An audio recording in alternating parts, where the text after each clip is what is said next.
Good morning, my name is Tasya Ramadhania. You call me Tasya. I go to Mojagung 1 Junior High School. Today, I have an outing class at Purwodadi Botanical Garden. I am now walking towards the greenhouse with Rina. The weather today is very sunny. You can see the grass is very green. There is composting made from dirt leaves in the botanical garden to fertilize newly planted plants so that they become healthier. Rumah kaca merupakan tempat untuk perkembangan tumbuhan di dalam ruangan.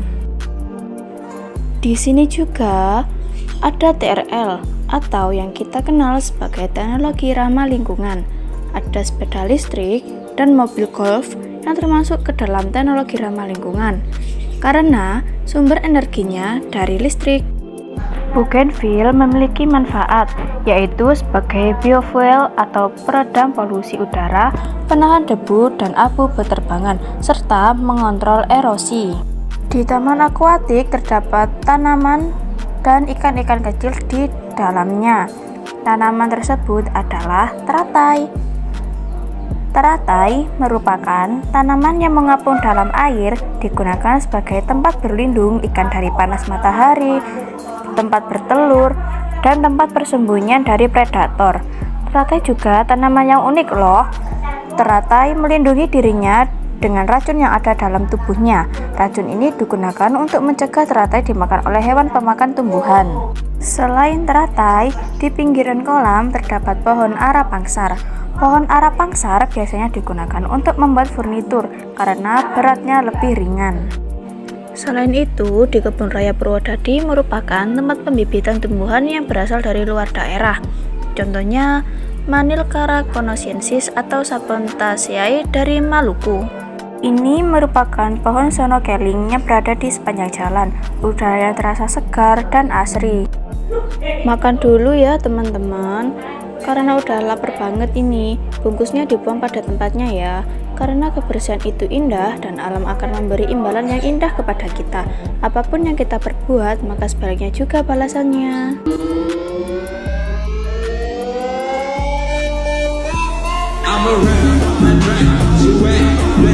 Pulau Sapunduki dan wisata Panci, Kecamatan Pandaan, Kabupaten Pasuruan. Dan mriki mboten sadean panci mawon, wonten gelas, toples, sendok, piring, garpu, lan liya-liyane. Wisata Panci niku home industri. Para pengrajin saka warga sekitar mboten disadé ten Pandaan mawon, tapi para pengrajin distribusiaken kerajinan ten Jombang lan luar daerah Pasuruan. Nah, sakniki panjenengan monggo mirsani wawancara warga pengrajin ing wisata Panci. Meningkatkan pendapatan masyarakat di sekitar sini. Ya, alasannya misalkan apa ya? Kebanyakan yang kerja di sini tuh orang dari luar kota. Terus berapa omset dengan penjualan panci?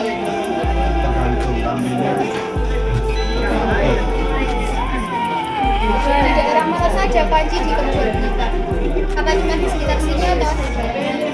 Dulu memang jualannya di luar ada yang kayak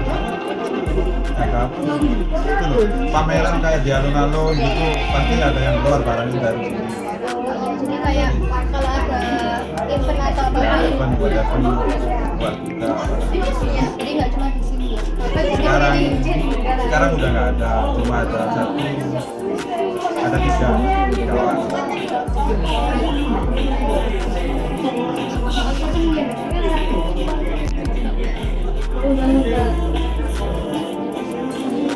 Jadi apa ada alur perdagangan produk panci pada kegiatan ekonomi berkaitan dengan pendapatan lokal? Yang lokal yang di mana mas?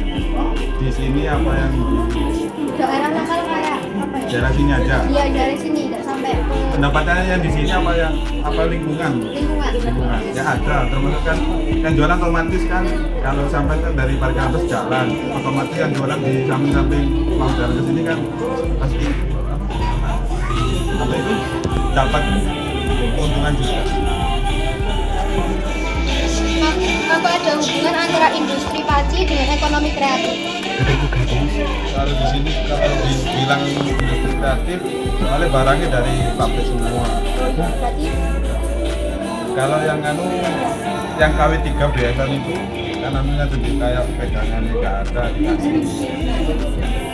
jadi di sini mungkin cuma memproduksi sekitar nambah-nambah sepenuhnya dari sini. Memang nggak ada dari sini memang. Ya nggak ada. Gimana berjual? Berjual belikan dari pabrik. Sudah Pak, makasih atas kerjasamanya. Ya, sama-sama.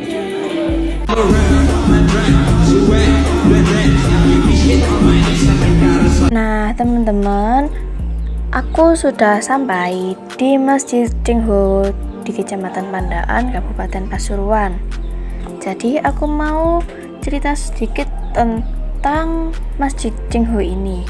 Jadi, pada tahun 1405 menjadi tahun pertama kapal-kapal asal Cina mengarungi lautan di bawah komando Laksana Cengho. Mereka memulai pelayaran ke negeri Attah berada di arah barat. Cengho merupakan seorang muslim sejak lahir. Dia terlahir pada masa dinasti Ming yang mayoritas masyarakat menganut agama Buddha, Konghucu, Tao, dan kepercayaan adat lokal. Cengho juga dikenal turut menyebarkan Islam Nusantara. Ia memperkenalkan alat yang kini biasa digunakan untuk panggilan ibadah bagi para penganut Islam, yakni beduk. Cengho datang ketika Nusantara sedang mengalami era peralihan dari Hindu-Buddha ke Islam. Cengho disebut-sebut berperan penting dalam penyebaran agama Islam di Nusantara, terutama orang asli Tionghoa di wilayah pesisir pantai utara. Cengho menyebarkan agama Islam bukan semata-mata karena misi dari kerajaan, melainkan karena keinginannya sendiri. Awal penyebaran Islam di Nusantara ke masyarakat Indonesia dimulai ketika armada kapal Cengho berlabuh di tiap-tiap dermaga. Secara simbolis, masyarakat Indonesia memang telah memastikan bahwa Cengho adalah pemeluk agama Islam. Tidak heran, banyak bangunan-bangunan masjid yang mengabadikan dan diberi nama Masjid Cengho. Seperti di Pasuruan ini dengan nama Masjid Muhammad Cengho. Kemunculan beduk dari kegelisahan Cengho yang ketika itu ingin mengajak masyarakat sholat. Karena idenya, Cengho kerap dijuluki sebagai simbol alkulturasi dari pluralisme. Sebagai Cengho turut mempelajari melopori penyebaran Islam di semenanjung wilayah Nusantara sebelum adanya Wali Songo. Warna khas bangunan Tiongkok seperti kuning, hijau, merah mendominasi masjid ini, sementara bentuk ornamen atap bangunan masjid merupakan paduan antara budaya Tiongkok dan Jawa. Sentuhan Islam dalam bangunan masjid ditunjukkan dengan kaligrafi yang terukir di dinding masjid. Masjid Cengho memiliki keunikan yakni arsitektur dan interiornya dengan bentuk kubah segi 8 yang bersusun 3, menyerupai bangunan pagoda, dan penerapan warna dominan merah menjadikannya sebuah bangunan yang monumental.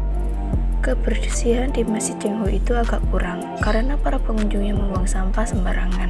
Alangkah baiknya bila tidak menemukan tempat sampah disimpan dahulu. Jika sudah menjumpai tempat sampah, maka buanglah sampah tersebut pada tempatnya. Menurut saya, para petugas kebersihan di Masjid Cengho seharusnya membersihkan dedaunan kering yang ada di sekitar masjid dan menguras kamar mandi karena kamar mandinya kotor dan agak berlumut. Thank you very much, friend. Don't forget to like, subscribe, and comment. If there is something wrong, I apologize. Thank you for watching.